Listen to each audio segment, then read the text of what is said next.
Hello everyone, welcome back to my YouTube channel. हमारी PYQ series में आज हमारा टॉपिक रहेगा कॉन्स्टिट्यूशनल अमेंडमेंट, संविधान संशोधन। तो इनसे संबंधित पीवाईक्यूज हम स्टार्ट करते हैं। सबसे पहला प्रश्न है, which amendment to the constitution of India remove the right to property from the fundamental rights.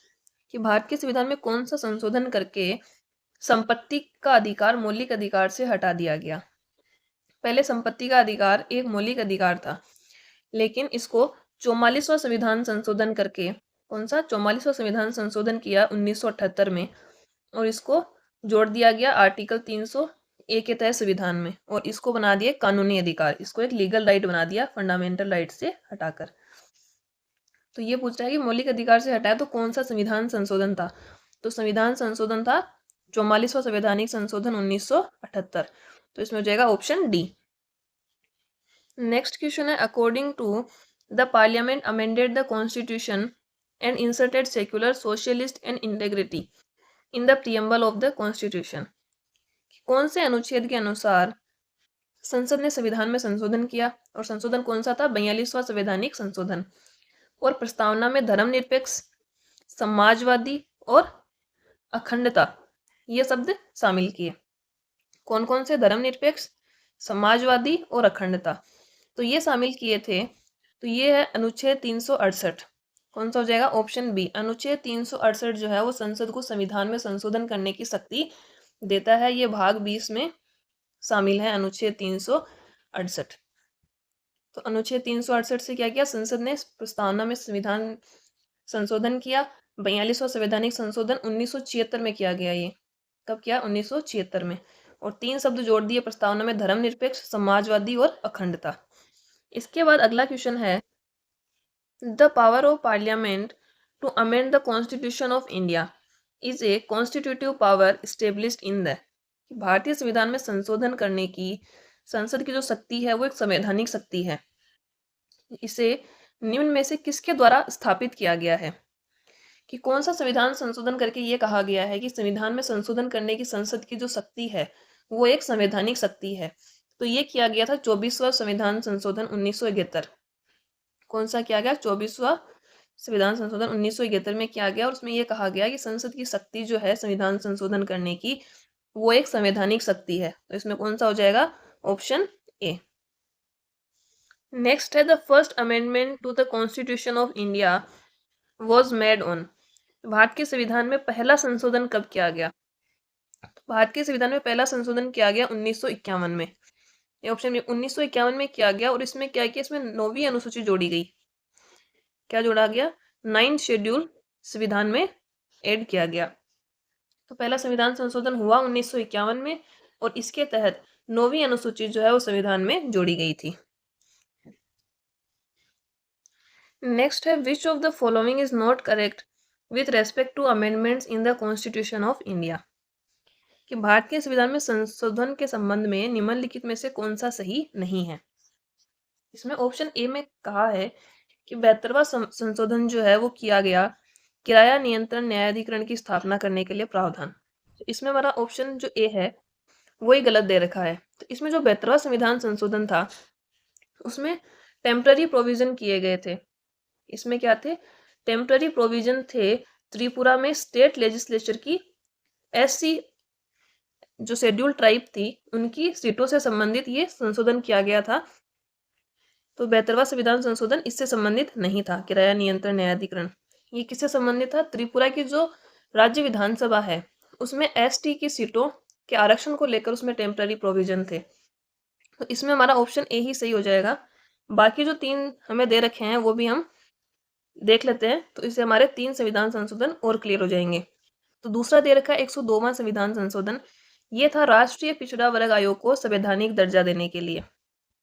तो national commission for backward classes जो हैं उनको संवैधानिक दर्जा देने के लिए 102वां संविधान संशोधन किया गया। वस्तु और सेवा कर पेश करने के लिए जीएसटी को लागू करने के लिए कौन सा किया गया, 101वां संशोधन। और मतदान की आयु 21 से कम करके 18 वर्ष कर दी गई, उसके लिए किया गया 61वां संविधान संशोधन। ये हमारा हो गया क्वेश्चन।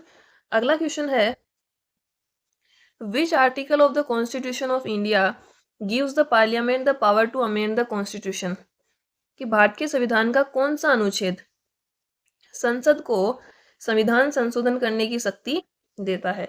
तो संविधान संशोधन करने की शक्ति देता है आर्टिकल 368। कौन सा देता है? 368।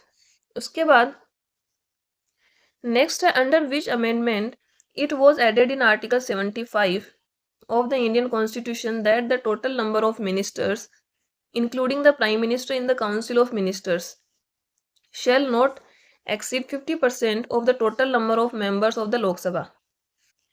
ये कह रहा है कि कौन सा संविधान संशोधन करके भारतीय संविधान के अनुच्छेद 75, कौन सा है? अनुच्छेद 75 में ये जोड़ा कि मंत्री परिषद में जो कैबिनेट है, काउंसिल ऑफ मिनिस्टर है, उसमें प्रधानमंत्री को जोड़कर कितने मंत्रियों की कुल संख्या होनी चाहिए? लोकसभा सदस्यों की कुल संख्या के 15% से अधिक नहीं हो सकती।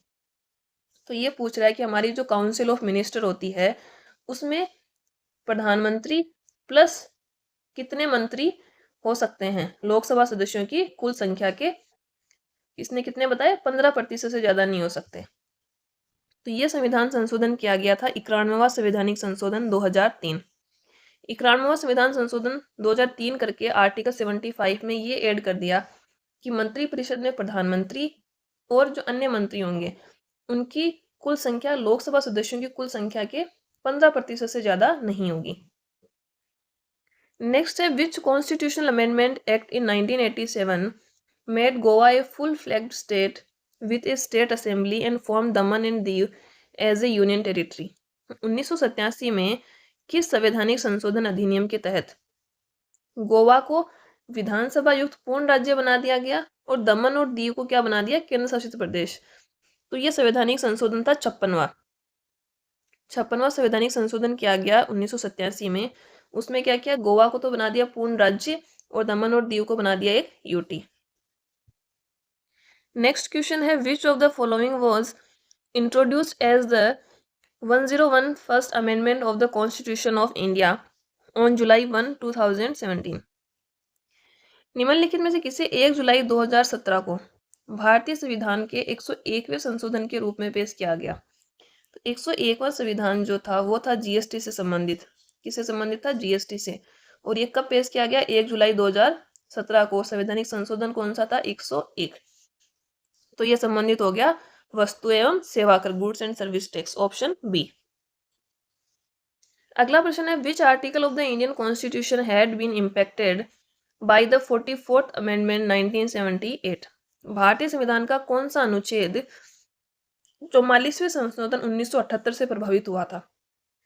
इसमें देखते हैं 301 ये नहीं था, 298 ये भी नहीं था, तीसरा 299 ये भी नहीं है, फोर्थ दे रखा है 300A। तो ये 44वें संविधान संशोधन के तहत ही संविधान में जोड़ा गया था। और इसमें क्या था? राइट टू प्रॉपर्टी, संपत्ति के अधिकार को मौलिक अधिकारों से हटाकर कहाँ रख दिया गया? आर्टिकल 300A में, और उसको एक लीगल राइट बना दिया। तो इसमें हो जाएगा ऑप्शन डी। अगला प्रश्न है the 100th amendment 2015 of the Indian constitution deals with. भारतीय संविधान का 100वां संशोधन 2015 किससे संबंधित है? तो 100वां संशोधन जो है वो भारत और बांग्लादेश के बीच भूमि सुधार समझौते से संबंधित था। कौन सा हो जाएगा? ऑप्शन बी, भारत और बांग्लादेश के बीच भूमि सुधार समझौता।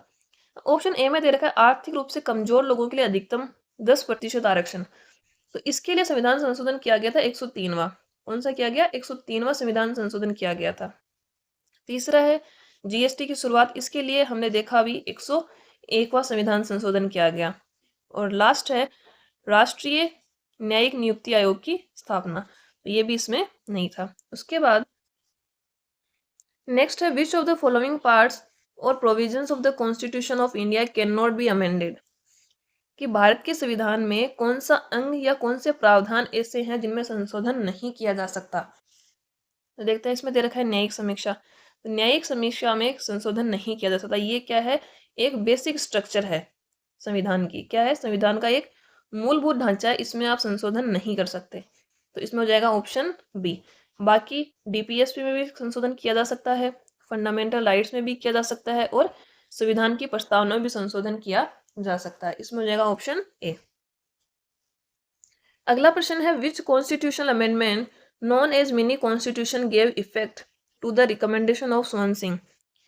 किस संवैधानिक संशोधन को मिनी संविधान के नाम से जाना जाता है, जिसके तहत स्वर्ण सिंह समिति की सिफारिशों को लागू किया गया था। तो मिनी संविधान कहा जाता है 42वें संविधान संशोधन को। ये 1976 में किया गया था और इस समय पीएम थी इंदिरा गांधी। पीएम कौन थी? इंदिरा गांधी। इनके सरकार के द्वारा ही ये संवैधानिक संशोधन किया गया था। अब इसको मिनी संविधान इसलिए कहा जाता है क्योंकि 42वें संविधान संशोधन में बहुत सारे अमेंडमेंट किए गए थे हमारे संविधान में, तो इसलिए इसको बहुत अधिक मात्रा में संविधान संशोधन होने की वजह से इसको मिनी कॉन्स्टिट्यूशन कहा जाता है। अगला प्रश्न है in which year did the voting age for the Lok Sabha and the state legislative assembly elections change from 21 to 18 year. Lok Sabha और राज्य विधानसभा चुनाव के लिए मतदान की आयु किस वर्ष 21 से 18 साल कर दी गई? तो ये की गई थी 1988 में। कब की गई? 1988 में।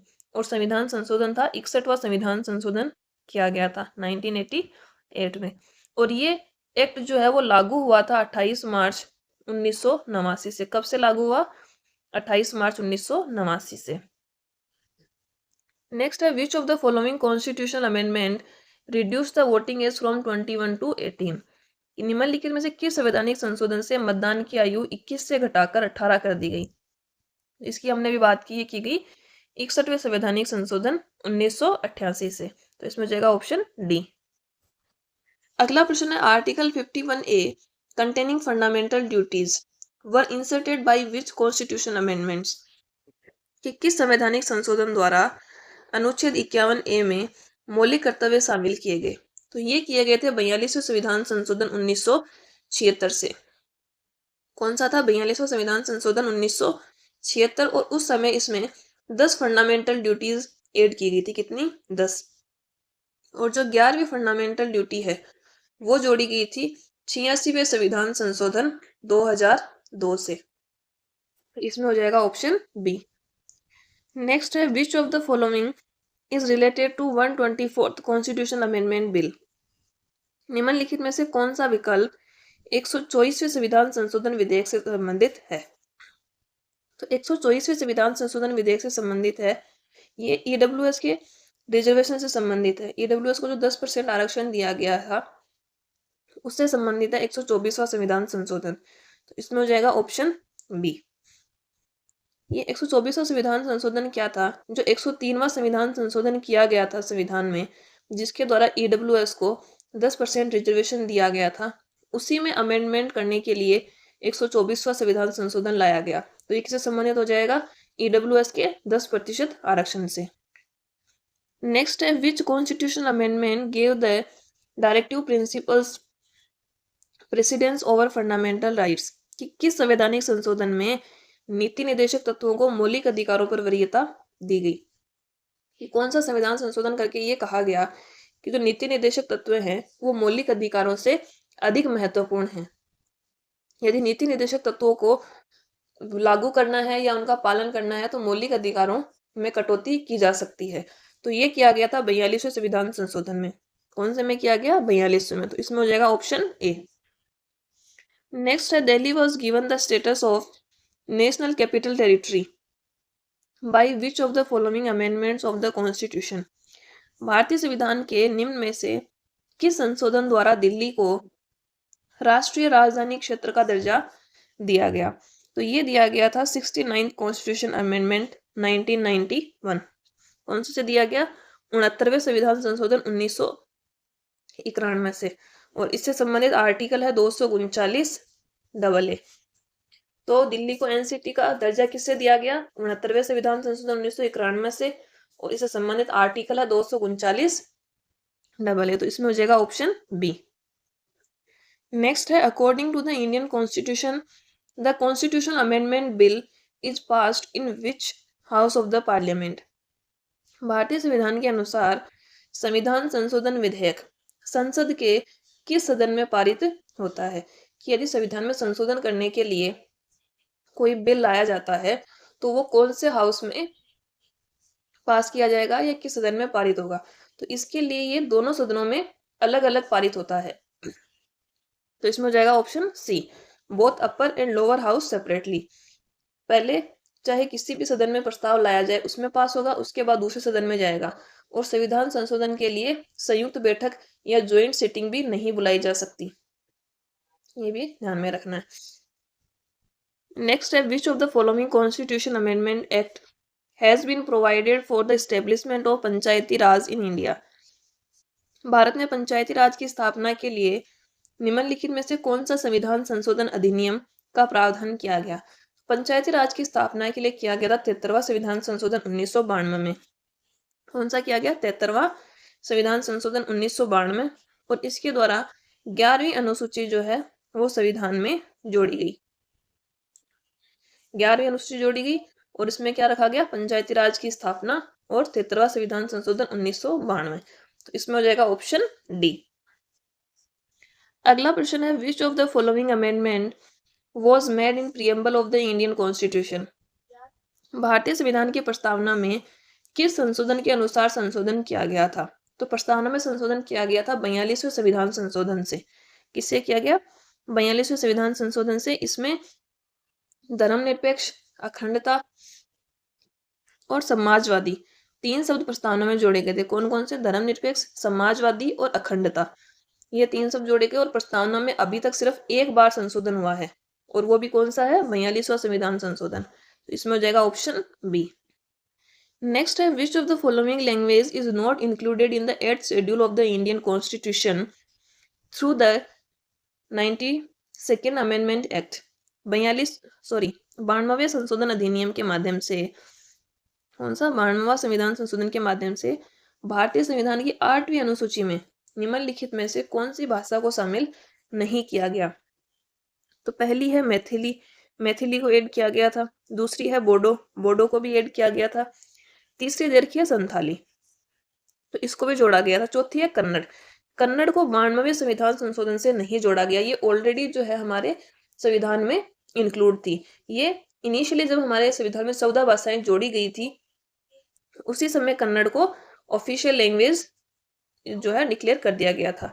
तो 92वें संविधान संशोधन में 4 लैंग्वेज जोड़ी गई थी। 3 तो हो गई मैथिली, बोडो, संथाली और चौथी है डोगरी।